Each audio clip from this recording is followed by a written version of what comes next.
wonderful. Well, let's jump into some of your classic roles. I definitely want to start with your first film appearance, which was One Flew Over the Cuckoo's Nest, which is That's right. a real classic. And obviously, you can't talk about that movie without talking about Jack Nicholson and what he's doing in that movie. What's your favorite memory about watching Jack Nicholson work in that film? He has such a facility before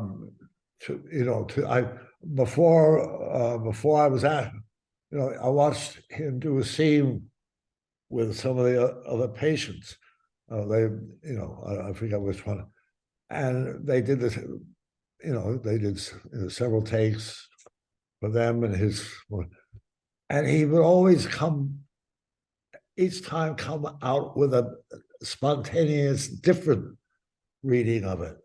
So he just had so much to give, and I was amazed.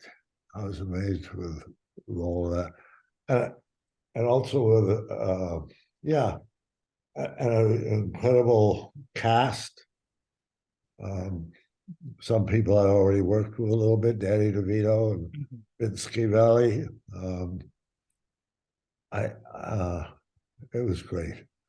I remember watching Jack and the cast improvising a scene. I'm watching it, and in New York, the ideal was an ensemble, and I saw it happening right there on a out there in the West Coast, Hollywood, and and so I was very impressed, and also Nicholson.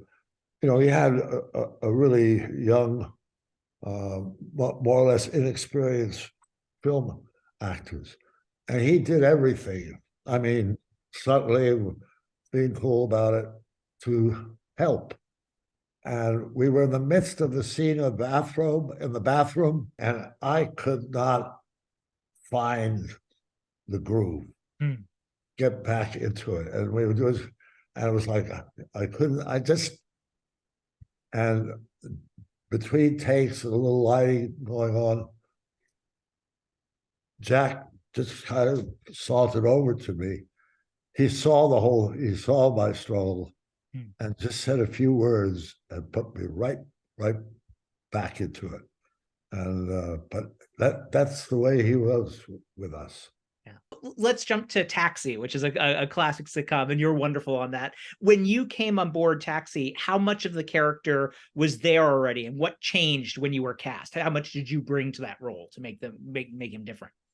Well, I got the sides, right, and I looked it over, and I just saw Jim. So I thought it was very implicit in the writing, and so I just went for that. And I remember I had a friend of mine who lived up Laurel Canyon, one of the side roads, a real kind of bohemian mecca, and he was cleaning out the brush, the bushes, and all that, and he found that jacket, and he said, "Would I be interested?" He had the jacket with the logo and all that, which and I put that on. I had a pair of old jeans, kind of threaded, an old pair of sneakers from an ex-father-in-law. Anyway, I put it all together. I went in for the big meeting and all that. They said, "Bring that all back on Monday." So,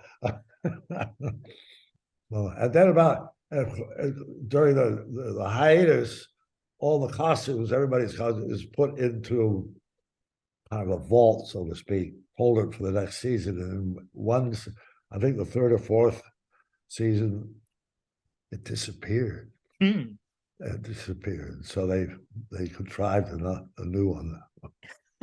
I think one of the people from that show that a lot of people always wonder about is Andy Kaufman and what he was like. Did you ever feel like you got to know Andy as Andy, or was he always in character, as we've sort of seen over the years? I felt I did. I went to one of his woman wrestling matches, and But he was always working. A memory I have that sticks out. We were rehearsing one day at the, where that is. There was a table, all, we were all rehearsing, and during a break, conversation went into levitation. People talk about levitation, and he just sort of, I could do that. And and he didn't say, I didn't. He just, yeah, I could do that. So we broke, and he sat down. This is in front of the crew, everybody. He sat down, crossed his legs, went to kind of had his hands and just sat there. And I mean, it was just so amazing to do that in front of everybody. Say, yes, I can levitate, and then to sit down and show you. And we're all standing around. He's sitting down on the thing, just quiet like that. And finally, the production manager said, we got to get back to work. And you felt that if maybe he had 40 more seconds, he would have done it. I mean, it was just mesmerizing and so simple and gutsy. Was it strange years later when you did Man on the Moon and Jim Carrey was playing Andy? What was that experience like? It was in his eyes. Mm-hmm. It was in his eyes. I mean, he really did it so well and convincing. Jumping to Star Trek 3. Now this is one of my this is a great Star Trek film I've always really enjoyed, and I love you playing the Klingon in it, and you get to kill Captain Kirk's son, which is a great memorable moment to have in Star Trek. Tell me about that part and have being part of Star Trek history that way. And I also had a showdown with William Shatner at the end of it, right? Where if he's get physical, and I remember people say, "Man, you're gonna be working with William Shatner. Good luck with that." Like it's not gonna. It could get nasty, but it didn't. And I've spent a lot of time with him at Comic-Cons, and we did a movie together fairly recently. That was great. But I love the character. Mm-hmm. And that, the costume, the makeup, even if I had to come in at 4:30 in the morning to get it on. And yeah, that was very cool. Right. Was it easy to speak Klingon? Did they help you learn? They have a dictionary of Klingonese. It's real, and the whole vocabulary and all that, and verb, noun, way you use it, the sentence, etc. It was incredible. I wish I still had it, but yeah. So that was good. You were recently in Star Wars for the first time, so you've done both Star Trek and Star Wars. Do you have any preference? Do you like them both? I'd go either way. I wanted to ask about To Be or Not to Be is a great movie with Mel Brooks and Anne Bancroft, and they were married for many years. They got to work together in that. You appear in that. What's your favorite Mel Brooks story? Getting to work alongside him, this comedy legend. His discipline. I mean, when the clock said it's time, he comes storming out of his trailer. He was cool, and watching him in the film dancing with Anne Bancroft, a lot of love there. And I love doing the film. Well, obviously, Back to the Future is a huge movie for any '80s kid, and certainly getting that part. I understand it was between you and John Lithgow because you had both been in Buckaroo Banzai together. So is that the case where it was the two of you? Could be. I'm not sure I knew that. Can't wait to see him. But yeah, John and I had worked a few times, in addition to that theater back in New York before either of us were getting into films. And I like him very much. I mean, he's a lovely guy and a wonderful actor. When you saw what you had to wear as Doc Brown for the first time, the white hair, what did you think? I'm glad I had the hair to do it. Eric Stoltz was originally Marty McFly. Right. Shot with him for many weeks before he was fired. Was that what do you remember about working with him? And were you sorry that he had to be? I had no idea he was going to be changed because he's a very good actor, you know. But apparently, when they looked at dailies, they needed to have somebody with a comic kind of touch, feeling, and all that. And Michael has that. I don't think he was available. I think they tried to get him earlier, but he was doing a series or whatever. So, one night we were 6 weeks in, and we were working out in the industrial mall or something, and we broke around 12 for dinner, 12 midnight for dinner, and an announcement was made that after dinner, everybody to go in this spot here or there. There was an announcement to be made, which we did. We all gathered, and it was announced that Eric Stoltz was going to be relieved with Michael J. And in my own selfish way, I thought I was most worried about, am I going to be able to repeat 6 weeks on the same level, etc., acting stuff. And but Michael came on, and the electricity was there, the relationship, the energy, right from the get-go, and it never went away. We broke for 2 years, I think, almost, before we got to 2 and 3, and it's still there. I mean, we get together, and he's wonderful. I mean, his courage to deal with what he's dealing with, his determination to keep going and do what he does, and his love, generosity of spirit. I mean, what a guy. Are you glad that they've never tried to revive that franchise without the two of you? We see a lot of 80s franchises being remade now, and I think they know it's hard to do that movie again without the two of you in it, it seems like. Bob Zemeckis, Bob Gale, Spielberg, whoever, felt that they made an entire arc with the three, and that's the story. Maybe if somebody came up with an incredibly unique story for a number 4, but we've moved on a little bit. Talking about Who Framed Roger Rabbit. Now, here's another amazing 80s classic that you're in. And Judge Doom is, again, I think probably the scariest character you've played. And I always remember the scene where you dip the shoe into the dip.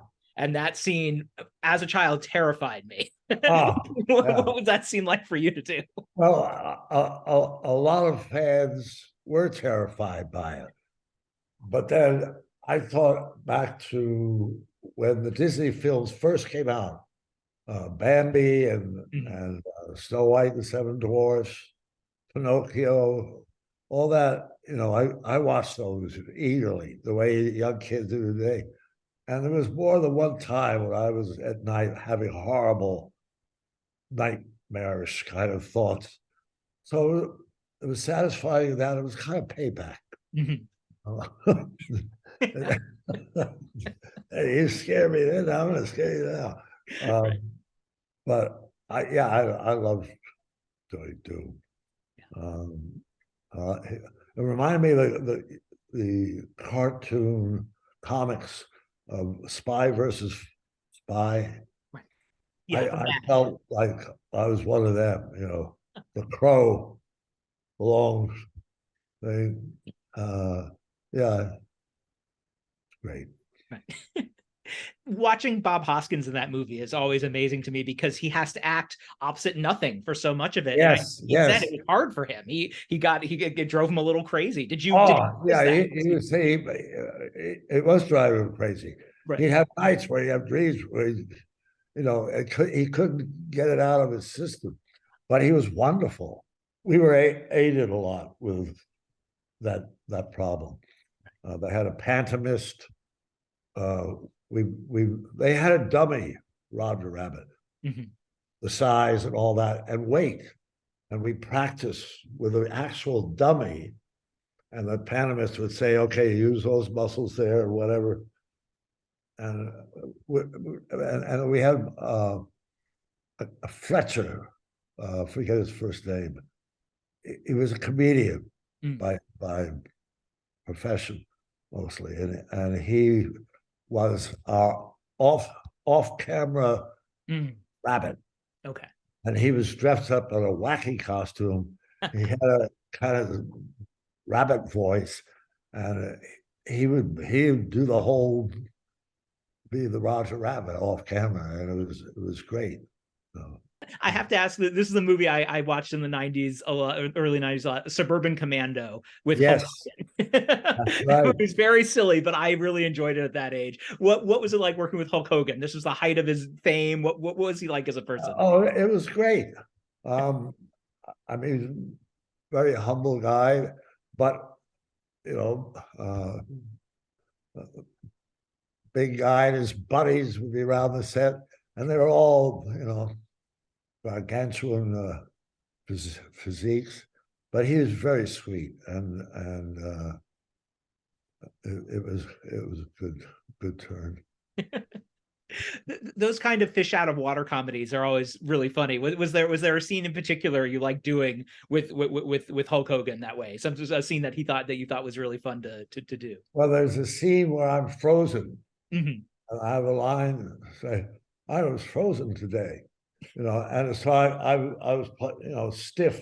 My whole body was, and he carried me on his shoulder, put me there. Yeah, that was fun.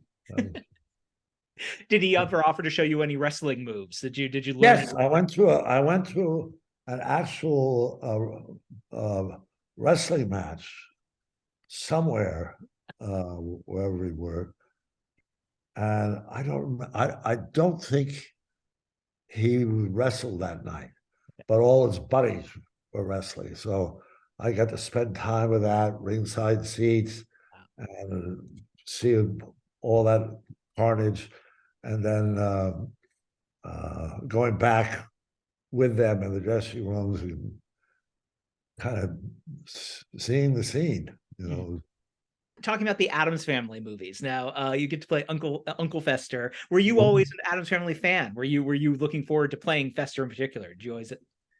When I grew up, 7, 8, 9, 10, 12, in the teens, my family subscribed to the New Yorker magazine, which, in addition to all the literary stuff, it has cartoons in it. And every week, that magazine would come in, and I'd look at the cartoons, and a Charles Addams cartoon was often among the pages, and many times a cartoon with Uncle Fester, and I really dug the guy. He had kind of a mischief that kids love. He's not a bad guy, but he does little bad things. He messes around, a little bit devilish. And then I don't know, decades later, I mean, way down the pike, I got a call, would I like to do Uncle Fester in a movie? I mean, what are the odds that happens like that? And so I really got into that. I loved it. I think it was a pretty good film. Is that a role you wish you had played more? Because the second movie didn't do as well as the first, and they seemed to stop making them. Were you hoping to play it for a long time? Were there hopes? I would have played it as long as they could take it. Yeah, no, I would have. I don't know if you saw, but there's a new Addams Family show on Netflix now called Wednesday that Jenna Ortega. Yes. Have you watched it? Are you a fan of? I've watched it. I've heard a little little rumors trickling down that maybe I might be coming on. Ooh, okay. I'm not sure how that works out because I think they have an Uncle Fester already. Yeah, Fred Armisen is Uncle Fester already, right?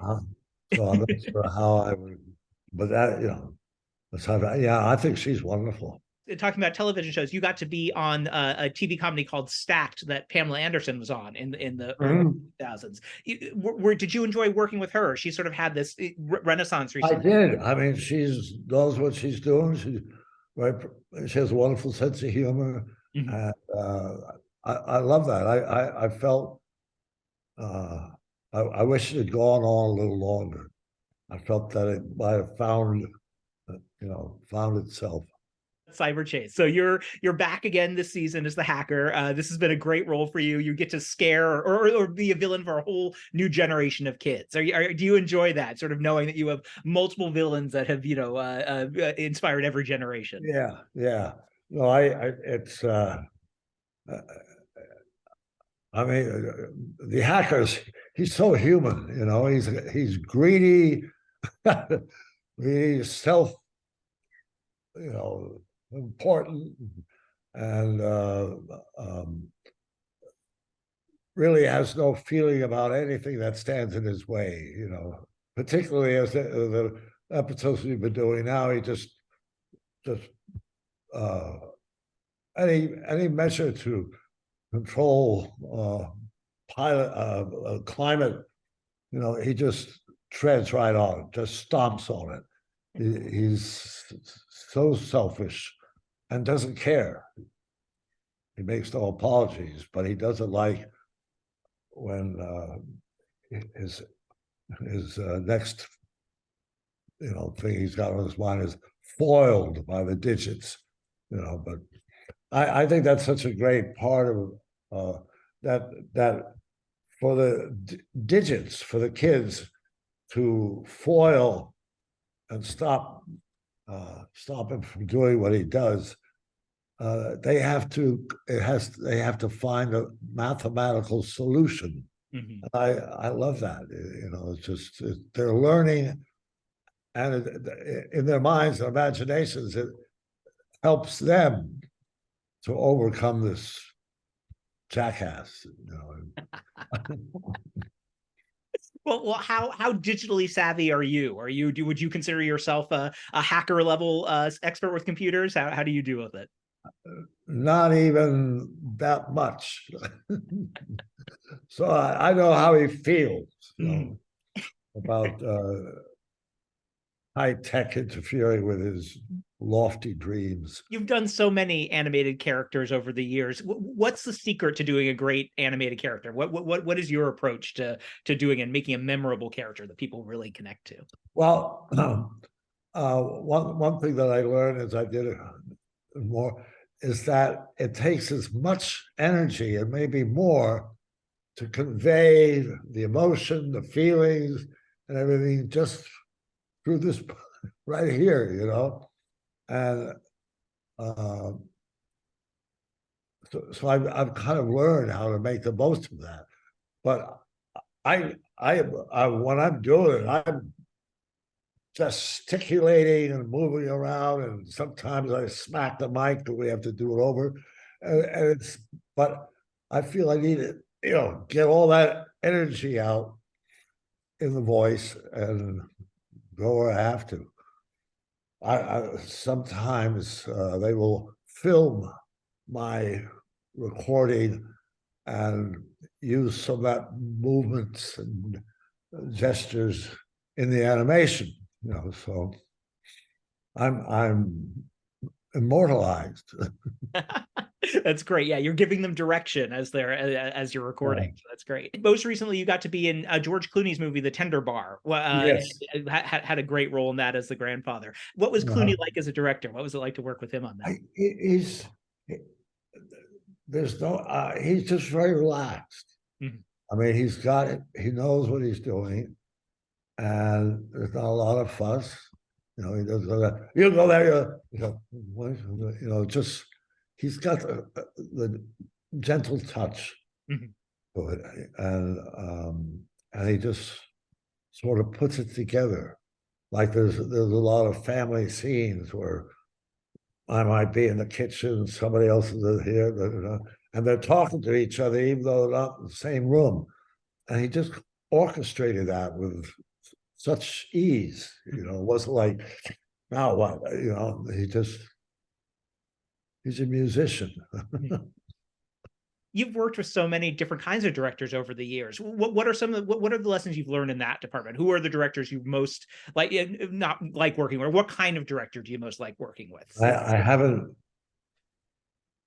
been, where the director just, you swear that this is the only and last time I'm working with you, or vice versa. Milos Forman, I mean, that was my first experience with a director, right. And he knew exactly what he wanted, and because I tended to overact a little bit. It was my first film, and he said, "No, please, no, take it down," and he could be explosive. Like it was something to do with a prop tree or whatever, and but it's gone immediately. It's just, and there's no, and he's so smart. Have you ever wanted to direct yourself? Is it something that you've ever wanted to do?